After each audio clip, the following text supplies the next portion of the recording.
Fala, time, bom ou não? Aqui é Albert Tanuri e hoje eu trago para vocês um dos assuntos que eu mais gosto sobre o Microsoft Well Architected Framework, que é o princípio sobre Operational Excellence. E, além disso, como um bom técnico, eu quero mudar a sua visão pela qual você hoje desenvolve as suas soluções para o ambiente de cloud. Então, bora pro vídeo.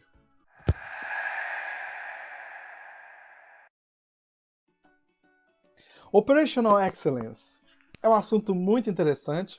Por hora eu vou falar sobre esse assunto, mas eu vou mencionar o OE como Operational Excellence para não ficar falando esse nome repetidamente. Mas quando a gente vê o nome excelência, bom, pode assustar um pouco, né? Excelência é uma coisa complexa, uma coisa muito difícil de alcançar, é o estado da arte e por aí vai. Mas na verdade não, eu quero desmistificar um pouco isso.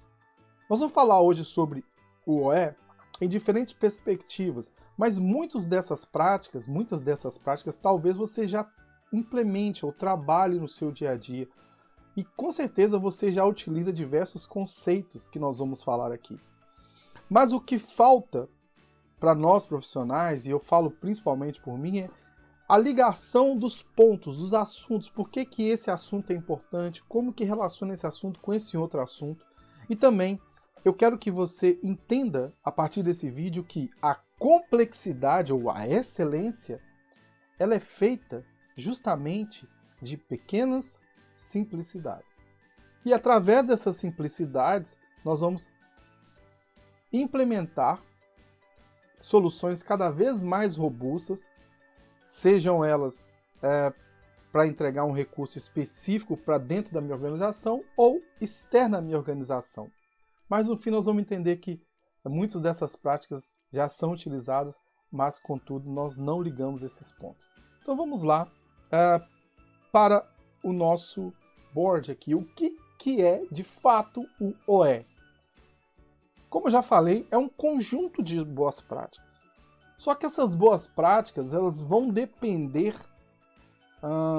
claro, do contexto e também em relação ao que é descrito, né, pelo que nós vemos falando sobre o Well Architected, vai depender do Cloud Provider. A Microsoft vai tratar o OE de uma determinada forma, assim como a AWS ou a GCP vai tratar de uma maneira diferente. Não pelo fato de que os conceitos são diferentes, mas como você resolve esses conceitos em relação àquele Cloud Provider, porque aí sim tem uma certa associação com os recursos nos quais a gente utiliza. Mas são boas práticas. E nós vamos entender que essas boas práticas, ou muitas dessas boas práticas, são utilizadas por nós. Tá? Por exemplo, quando você olha ou quais seriam essas boas práticas, tá? Vai depender de cada cenário. A Microsoft, ela propõe de uma forma bem básica, tá? O OE, quando você olha para essas 4 perspectivas de boas práticas. Ou seja, no momento que você está desenvolvendo, no momento que você está entregando, não no momento em si, né, mas quando você trabalha no desenvolvimento, quando você trabalha na entrega da solução, e depois que você entregou essa solução, como você vai mantê-la, como você vai operar essa solução. E aí sim, de fato, como você vai efetuar manutenções para que essa solução perpetue aí com o seu produto, né, entregando valor para os seus clientes. É uma visão que eu acho muito interessante, porém eu gosto muito da visão que é tratada sobre o Microsoft Well Architected Framework em relação ao OE na AWS, ou AWS, tá? Ela trabalha a nível de organização.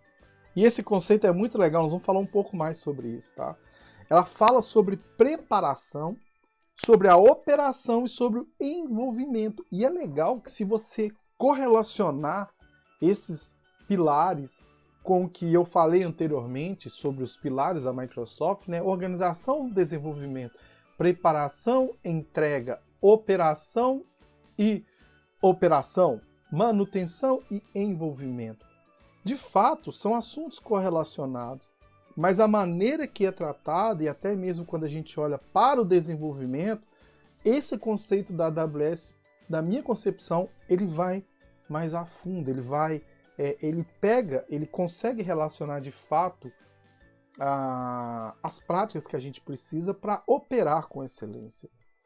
E, além disso, eu queria mencionar que essa operação com excelência, ela vai ser alcançada com o tempo. E aí, com o tempo, nós vamos conseguir ter mais capacidade de entregar um determinado tipo de valor. Bom, então, como que isso funciona na prática, né? Vamos lá. O que seria a organização? E é legal ter essa relação da organização com esse gráfico, né? Geralmente a gente fala sobre o gráfico do infinito, que é relacionado ao DevOps. Esse é um gráfico um pouco diferente, mas representa muito o que a gente fala sobre a nível de organização, tá? Quando a gente pensa em desenvolver uma solução, nós não devemos pensar somente no desenvolvimento em si, na prática de codar, tá? O envolvimento das diversas áreas que possuem na organização é importante, porque se eu tenho uma necessidade, como organização eu tenho que entender o porquê dessa necessidade, quem vai ser o meu usuário final, qual o tipo de comportamento da minha solução, em quanto tempo, quão rápido eu preciso entregar essa solução para o meu cliente final, que tipo de problema eu estou tentando resolver, quais são os principais interessados e as principais pessoas que devem ser envolvidas nesse processo, que nos trazem informações importantes para desenvolver aquela solução. Então, é muito mais relacionado a um compartilhamento de informação e a práticas, a planejamentos e planos antes de a gente começar a codar. Então, nesse plano, né, nesse processo que é cíclico, isso deve acontecer para qualquer produto que a gente vai desenvolver, a gente tem que pensar no envolvimento, sim, dos key positions, dos key stakeholders. De repente, vai ter que fazer alguma pesquisa com o usuário, o time de negócios é importante, o time de operação é importante, o time de desenvolvimento tem que estar associado àquela necessidade. Afinal de contas, o que a gente vai entregar precisa entregar esse valor, mas devemos entender qual a melhor forma de entregar esse valor e como coletar que aquilo de fato é um valor, né? Quais são os nossos objetivos? E quem são os envolvidos? E aí nós falamos sobre a cultura. As pessoas estando aptas a trabalharem em conjunto, em colaboração, em busca de um determinado objetivo. E pode ser que nesse momento, eu não tenho um processo estabelecido, eu não tenho utilizado uma ferramenta específica, isso não é um problema. Mas nós devemos trabalhar de uma maneira colaborativa, seja ela qual for. Se nesse momento você não está utilizando um Azure DevOps, talvez você esteja utilizando um papel ou o quadro, o board na sua empresa para planejar aquela solução. Mas se isso te traz clareza, se isso te traz visão, isso é importante. Talvez num segundo momento você vai melhorar a forma de obter essas informações e gerir. Mas esteja organizado entre as pessoas que estão envolvidas no processo, sejam elas quais forem. Clientes também. Como você fala de cliente? Qual que é a experiência que aquele cliente espera? Nesse momento, nós não estamos falando de cores, uma tela bonita, isso depende. Mas a atuação, por exemplo, de um time de User Experience é extremamente importante nesse processo, tá? Para que a gente consiga operar ou organizar as nossas soluções e a maneira pela qual a gente entende e vai entregar esse valor. Então, tenha isso em mente, envolvam as pessoas, né? E muitas das vezes, como eu falei, vocês não vão ter o melhor cenário no momento, mas o feito é melhor do que o não feito. Tenham isso em mente, tá? Muitas das vezes a gente pensa que tem que fazer uma coisa muito grande para entregar aquele valor, mas de repente só entregar o valor já é suficiente no momento. Então, pense em pequeno, baby steps, simplicidades, mas envolvam as pessoas. Não entreguem e passem adiante. Envolvam, participem, tá? É muito importante essa visão, tá? Então a organização ela vai fazer sentido também na maneira como você trabalha com o seu ambiente de cloud. E aí depois que você organizou, que você entendeu, que você definiu quais seriam as boas práticas e como você vai entregar esse valor, aí você vai passar por um processo de preparação. E nesse processo de preparação, você vai começar a se conscientizar sobre como, de forma prática, a gente deve alcançar aquele objetivo, seja ele qual for. E aí, eu gosto muito da ideia do design. E o design não está associado somente a você, como os meus amigos brincam, né, desenhar caixinhas e setinhas, ou trabalhar no browser para fazer isso. Não. O design ele está muito associado a... Se você coloca um componente, uma caixinha no seu design, e eu não estou falando somente de diagramas, os diagramas eles vão nos ajudar a representar essa visão arquitetural para um público, tá? Mas o design é importante para que você reflita sobre aquele aspecto. Então, se você coloca lá uma caixinha, e essa caixinha você deu o nome de banco de dados, existe um porém para aquele banco de dados estar ali. Mais do que a ligação entre uma aplicação, que geralmente a gente determina essa aplicação como um back-end, estar associado a um database, seja ele qual for, mais do que essa ligação, nós devemos ter que refletir sobre o porquê de cada item ali. Se você coloca um SQL Database associado com um Azure Web App, por que aquele SQL Database é necessário? Por que é um SQL ou um banco de dados relacional? E por que não é um banco de dados não relacional, né? Ou não, na verdade, um NoSQL? Essa reflexão é importante. Muitas das vezes, talvez você vai começar com um banco de dados relacional, mas isso deve fazer sentido no seu design. E aí, assim que esse processo faz sentido no seu design, ele tem que ser representado. E como o outro recurso vai comunicar com esse recurso seu. E aí, à medida que você vai entendendo, você começa a também observar pontos importantes, mapear os riscos. Por que eu preciso mapear os riscos? Você vai mapear custos. Por que então eu estou utilizando esse SQL Database nessa camada de serviço? Quais são as expectativas sobre esse recurso quando ele estiver sendo operado? Aí muitas vezes é uma expectativa interna, né, do time que vai atuar com esse recurso, porque o cliente, para ele, pouco importa se você está trabalhando com banco de dados. Mas mesmo assim, quando a minha aplicação estiver up, quando ela estiver online, que tipo de comportamento, que tipo de necessidade que eu espero dessa minha aplicação em relação a quem está consumindo?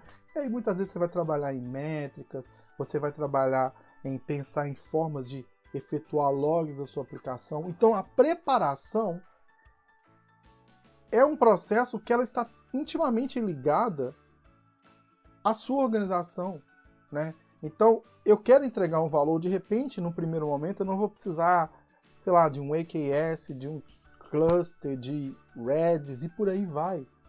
Mas eu tenho que entender qual é o meu outcome, o que eu preciso resolver para aí sim tomar uma decisão em cima e refletir. E aí eu tenho que mapear, eu tenho que desenhar, eu tenho que refletir para que isso seja possível no futuro que eu efetue melhorias. Existem diversas formas de fazer isso, tá? Uma das formas que eu estou exibindo aqui é o C4 Model. É uma prática, né, um modelo de desenho arquitetural, que eu poderia dizer uma forma de expressar arquiteturalmente o seu design com diferentes camadas, né? Então vão ser diferentes públicos.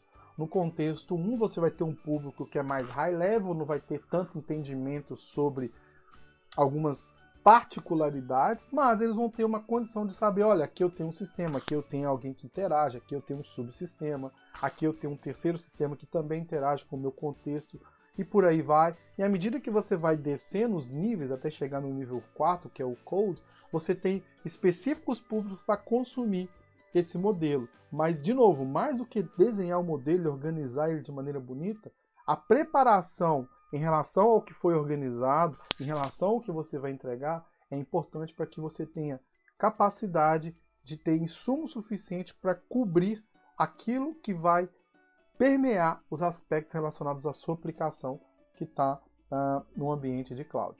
E aí, depois que você começa esse processo de preparação, que também vai levar em consideração como que você vai fazer o desenvolvimento, como que você vai entregar esse sistema, essa solução em um ambiente, como que você vai obter informações, como que todo esse processo você pensou na preparação, tá?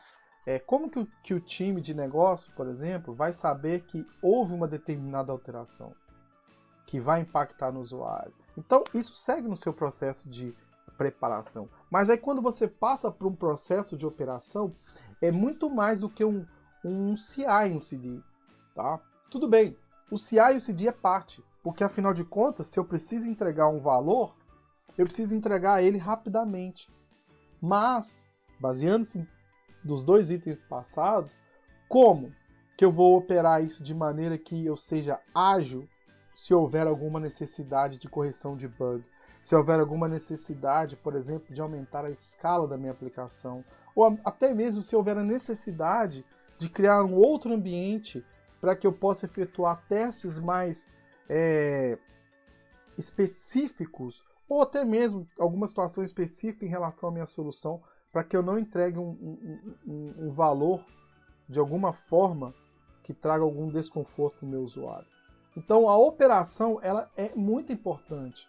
Por isso que nós falamos sobre a automatização. E lembra que eu falei que alguns dos processos nós já utilizamos? Na preparação você tem um processo estabelecido baseado em Scrum, baseado em Kanban e por aí vai. Na organização você já tem ali os times que conversam entre si, você já tem o seu processo também, ritos estabelecidos. Na operação você vai falar de CI e CD. Mas por que o CI e o CD é importante, Albert? Porque a gente entrega valor, a gente tem que entregar isso rapidamente, com qualidade, frequentemente. E é melhor a gente automatizar do que ter problemas e dependências humanas, né?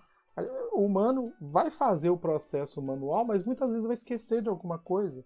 E se só uma pessoa domina esse processo, se essa pessoa não estiver no momento disponível, você tem algum problema para entregar o seu valor e até mesmo para fazer algum tipo de correção. Então a automatização é um processo importante, assim como a observabilidade. Se eu tenho um sistema que está sendo executado no ambiente de cloud, por que eu preciso operá-lo? Por que eu preciso ter monitoramento? Por que eu preciso coletar métricas, logs? Nós não devemos agir só quando temos um erro. Nós devemos agir de maneira proativa. Então, se eu consigo estabelecer métricas, por exemplo, que a minha aplicação ela funcione num determinado limite ali de memória, se passar desse limite, alguma coisa aconteceu. Então, antes de afetar meu usuário, eu posso tomar alguma ação. Por isso o monitoramento é importante. Aqui tem um exemplo, né, do Azure Monitor, que você pode monitorar de diferentes perspectivas no seu ambiente de cloud, e aí você pode obter, através dessas perspectivas, métricas e logs que foram coletados, trabalhar de forma ativa, né, de maneira que você consiga ser proativo, atuar na correção de problemas, aprender e por aí vai. Então você consegue ter insights sobre o seu ambiente, consegue ter a visualização, seus dashboards bem estabelecidos, analisar o comportamento das suas aplicações, sei lá, aconteceu ali uma ameaça, por que está subindo uma quantidade de requisição absurda para um determinado endpoint. Esse tipo de comportamento você consegue ter se você tem uma boa observabilidade, né, um monitoramento do seu ambiente. Você consegue responder de forma proativa, né? Poxa, o limite de CPU da minha aplicação não está suportando a quantidade de requisição, de repente eu necessito de uma escala, e aí eu vou escalar a minha aplicação de forma que essa escala não afete os meus usuários, mas eu uso de forma no momento da escala só. Depois que eu não tenho mais tanta demanda, aí eu vou fazer novamente, né, o scaling, ou seja, eu vou decomissionar as instâncias que eu expandi da minha aplicação e vou voltar a utilizar uma, duas instâncias, e aí eu vou pagar somente pelo que eu estou utilizando. Lembra do Performance Efficiency? E por aí vai, tá? Então, a operação é importante, assim como os dashboards são importantes. É bom que a gente tenha conhecimento sobre a saúde da nossa aplicação, tá? E além disso, não é operar somente o que foi desenvolvido a nível de solução que vai para o cliente final. Lembra que eu falei, de repente eu preciso escalar um novo ambiente, de repente eu preciso ter um novo ambiente. Então, infraestrutura como código também faz total sentido, GitOps e por aí vai. Aqui no Operational Excellence, a gente vê diferentes perspectivas, né? Como eu citei anteriormente, os 4 pilares aqui que são tratados pela Microsoft, mas que tem relação com o que eu tenho falado aqui nos pilares do conceito que eu gosto sobre a AWS. Mas olha só, otimizar Build Release Process. A otimização disso, para você construir e entregar, você pode fazer com pipelines, CI e CD, tá? Então, a utilização de pipeline, testes automatizados é importante no seu processo. A utilização de infraestrutura como código vai otimizar a maneira pela qual você interage com o seu ambiente de cloud. Inclusive, vai trazer muita segurança no seu cenário, tá? Evitar configurações no código. Por que nós trabalhamos com configurações no código? Isso é um problema. Nós não devemos comitar dados sensíveis para o nosso source control. E aí existem diversas abordagens para trabalhar nesse aspecto, né? Usando, de repente, no caso do Azure, um Key Vault, usando um App Configuration, usando a estratégia de config server, né? E aí, nesse caso, quando você lê algo do tipo, evite configurações no seu código. Por quê? E aí a gente começa a aprender um pouco mais sobre os aspectos que estão relacionados ao nosso ambiente, né? E aí você vai conseguir ter mais consistência, porque se você utiliza infraestrutura como código, você consegue criar ambientes iguais, mantendo ali um padrão em relação às suas políticas, em relação a como você vai construir aquele ambiente, né? Você consegue ser ágil em criar mais de um ambiente e até mesmo publicar suas aplicações mais facilmente, detectar problemas rapidamente. Lembra?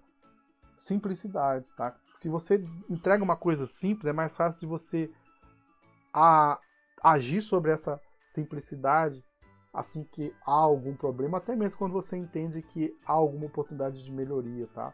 Então, coisas pequenas vão te dar mais liberdade, e essas complexidades, elas vão ser criadas através das simplicidades, tá? Entenda como você pode operar sob a perspectiva de saúde da sua aplicação, tá? Então, tenha bem estabelecidos seus processos de build release, cuide da sua aplicação, né, da saúde da sua aplicação, da sua infraestrutura, por isso o monitoramento, tá? O build release process é legal que, mesmo que tenha estabelecido lá, por exemplo, um build através de um pipeline, mas, sei lá, de repente meu build está consumindo ali 10 minutos, 30 minutos, por quê? Então eu tenho um ponto de melhoria ali durante aquele build também, tá? Então a gente tem que sempre trabalhar com a melhoria contínua. Se você está trabalhando no processo de criação de um novo ambiente, ou até mesmo de melhoria do seu ambiente atual para uma solução, né, pense na recuperação e práticas de falhas. Aí nós vamos falar sobre resiliência, nós já mencionamos aqui no canal.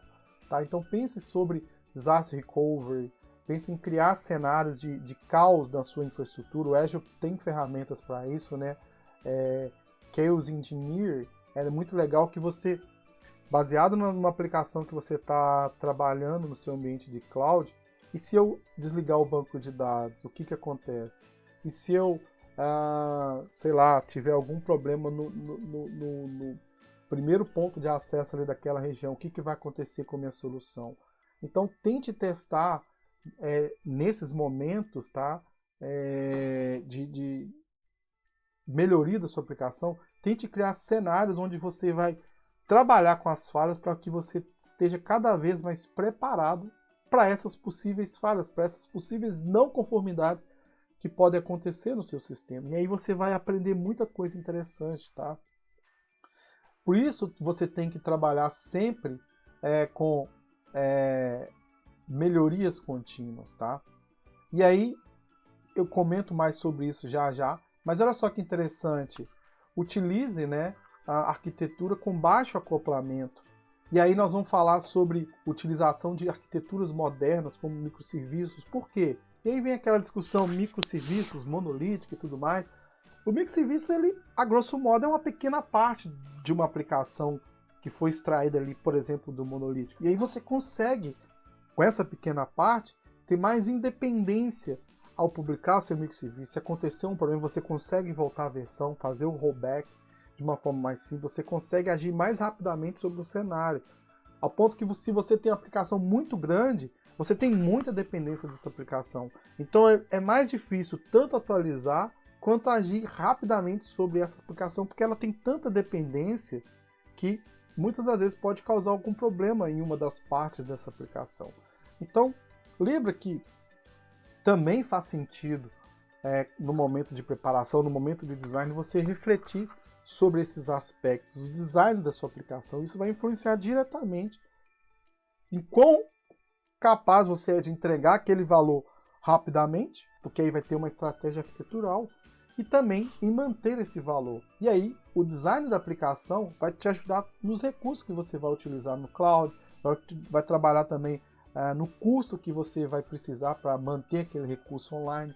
Então, tudo isso está conectado, tá? Circuit breaker, throttling, load leveling, todos esses aspectos relacionados ao ambiente de cloud fazem sentido no momento que você está trabalhando e operando a sua aplicação, tá?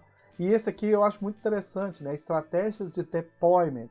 A gente fala do CD, né? Chega, pega o build e entrega no ambiente de cloud, mas a gente às vezes não pensa por quê ou como nós vamos fazer isso. Eu não quero afetar o meu usuário quando eu estiver fazendo um deployment. E muitas das vezes eu tenho que fazer isso várias vezes durante o dia. E meu usuário tem que continuar usando a minha aplicação. Então, estratégias de deployment, né? O que é o Canary, o Blue Green, eu nem sei ler essa palavra, StageRed. StageRed, exato, por estágio, né? Qual a estratégia para entregar minha aplicação?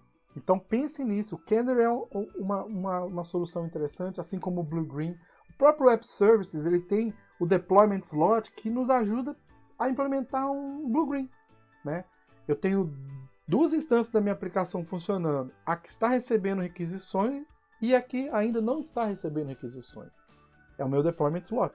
Então quando eu publico minha aplicação para o meu Deployment Slot, eu estou protegendo os meus usuários de não sofrer alguma queda. E aí eu posso fazer o warm-up na minha aplicação acessando esse deployment slot, e aí depois eu posso fazer um swap, que é onde eu faço a troca de servidores. E essa troca ela é gerenciada pelo App Service, de forma que ele consegue drenar corretamente as requisições e redirecioná-las através de um load balance para um determinado, para outra camada que vai ser a atualização. E caso aconteça algum erro, eu posso fazer o swap novamente, de forma que eu volto à versão anterior. E aí são as minhas estratégias de deployment, tá? Então estejam atentos a isso. Isso é muito importante quando você estiver trabalhando com o seu ambiente de cloud e com suas soluções de cloud. E envolva-se nesse processo. E eu digo de ponta a ponta. Temos a oportunidade de melhorar o nosso ambiente em todo momento. Seja porque há uma necessidade de melhoria no processo em si, como estou gerindo os meus work items, né? As minhas histórias, as minhas tarefas, os meus dashboards que dizem respeito a como eu estou desenvolvendo, enfim, ou eu tenho uma melhoria no meu pipeline, ou eu tenho uma melhoria no meu monitoramento. E lembre que eu falei, que ia comentar posteriormente aqui, tá? Nós temos, por exemplo, Embrace Continuous Operational Improvement, ou seja, se você teve um erro na sua solução, aprenda com as falhas. Eu preciso melhorar o meu teste de unidade, eu preciso melhorar o meu teste end-to-end, eu preciso melhorar o pen test, eu preciso melhorar a segurança, eu preciso melhorar a entrega ou a forma de fazer o rollback ou minha estratégia de delivery, enfim. Aprenda continuamente com o que acontece no seu ambiente. Seja proativo. Quando eu mencionei sobre Chaos Engineering, ou seja, engenharia do caos, essa engenharia do caos ela pode trazer para vocês informações importantes antes mesmo delas acontecerem no ambiente online. Talvez no ambiente online vão acontecer outras situações e são insumos para que a gente possa melhorar o nosso ambiente. Mas o nosso desenvolvimento, nossa solução, ela não termina só porque a gente entregou no ambiente online. Então, tenha sempre essa ideia de melhoria contínua. Entregou a solução para o seu cliente, a nível de cliente, como é que está sendo a experiência dele? Qual que é o feedback que você tem dos clientes? Então, com base nisso, você pode melhorar o seu processo para entregar um valor rapidamente para aquele cliente, de acordo com a perspectiva dele. Já que você tem um processo bem estabelecido de ponta a ponta, passando por todos os times, passando por um processo de automatização, entrega de valor no ambiente de cloud e por aí vai. Então, para mim, o Operational Excellence ele vai muito além do que somente o uso das tecnologias, tá? E aqui, apenas um exemplo bem interessante, bem prático, tá? Nós temos aqui um e-commerce front-end que é praticamente para compra de tickets. E esse aqui é um design que eu consigo obter lá do Microsoft Architecture Reference. E olha só que interessante, nós temos um design complexo, né, do nosso modo. Um browser, nós temos o Traffic Manager, que ele vai atuar como um load balance para diferentes regiões. Nós temos um CDN, Content Delivery Network, que ele vai te entregar imagens, vídeos, coisas estáticas, né, assets estáticos, mas otimizado em relação à região que você está acessando essa aplicação. Então isso é muito bom, que aí você tem mais agilidade ao renderizar os recursos, ao utilizar esses recursos estáticos. Nós temos o Web App, que ele vai concentrar ali a aplicação de fato. Nós temos o Azure Active Directory B2C, que ele vai ser a gestão, né, o acesso dos usuários.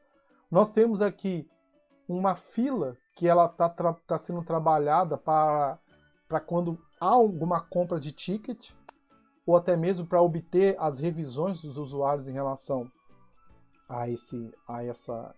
É um site de conserto, talvez, né? Enfim. Eu gostei muito, a experiência é muito legal. Nós temos o Azure Function, ou várias Azure Functions, que elas atuam, tá? Tanto para o processamento das orders, quanto na análise, na coleta das revisões dos usuários, e essas coletas de revisões dos usuários, elas vão passar por uma análise cognitiva que vai analisar o sentimento, né? Para entender que aquela foi uma boa review ou não. Isso é um feedback importante para o time, né, detentor desse website. E aí nós temos recursos de monitoramento, recursos de database, por exemplo, as imagens elas são geridas pelo Blob Storage, o Azure Cache ele é utilizado para criar um cache sobre a necessidade ou os requests que são feitos pelos usuários com base numa query, e aí vai ter um cache para otimizar ainda mais a entrega para o usuário. Nós temos o Cognitive Search para apoiar uma busca indexada. Então, é uma arquitetura muito interessante. E como que essa arquitetura foi pensada, trabalhada, processada, né? Aqui no site da Microsoft, de Architecture Center, o link vai ficar na descrição, nós temos essa arquitetura, nós temos o propósito de cada flow, né, de cada item que foi definido aqui, por quê. No primeiro momento, quando você olha assim, talvez você imagine, por que o Traffic Manager? Ele é um load balance, né? Se você olhar aqui, o Traffic Manager ele vai rotear as requisições do usuário para o Web Service, mas ele vai controlar essa distribuição de Service Endpoint em diferentes Azure Regions. Não está representado aqui, tá? Mas eu teria uma redundância de região para essa aplicação. Se alguma coisa acontece com a minha aplicação numa determinada região, eu consigo ainda servir meus usuários com outra região. Então já está pensando um pouco lá na frente, tá? Então aqui é bem descrito, bem elucidado cada componente. Mas olha só que interessante, existem alternativas, né? poxa, eu posso usar um Service Fabric para focar em componentes distribuídos. Eu posso usar um Kubernetes ao invés de ter somente um Web Service.